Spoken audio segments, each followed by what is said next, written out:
Team of experts standing by with everything you need to know as well. Let's welcome in CNBC contributors Stephanie Link of Hightower, Big Technologies, Alex Kantrowitz, and also Star Tech analyst Dan Ives of Wedbush is here with us on set as we await these earnings. Welcome, everybody. I said these are imminent, especially for Amazon. Dan Ives, you have called this the moment of truth for tech, maybe more than ever or more than a long time, given the disappointments that we've gotten already.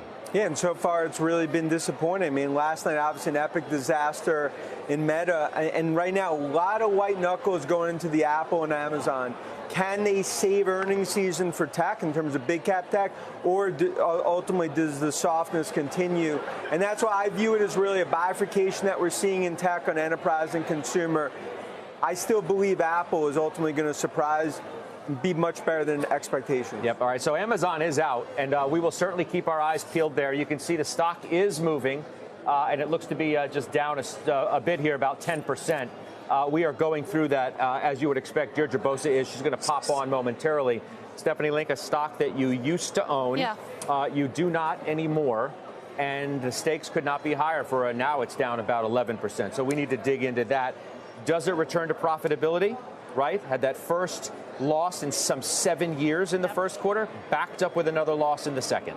So it trades at 80 times forward estimates. So this is not the kind of market that you want to be owning something that's 80 times for the uncertainty that you're talking about. AWS, I'm really interested to see where the cloud numbers come in, because we know that Microsoft guided lower for their cloud business. And we also know that Alphabet was a little bit behind in terms of their cloud business. So want to hear a little bit about that, but also e-commerce. I mean, you are seeing an economy going from goods to services, right? And so have to see, even though they have very easy comparisons, they have an 11-point easier comp on their North America e-commerce business. So let's see where the numbers shake out.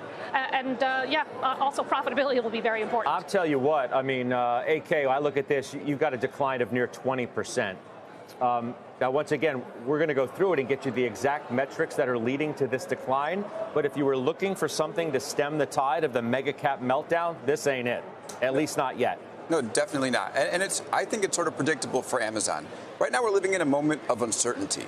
We don't know if the Fed is going to keep on with its push, although it seems like it is, but it might pivot.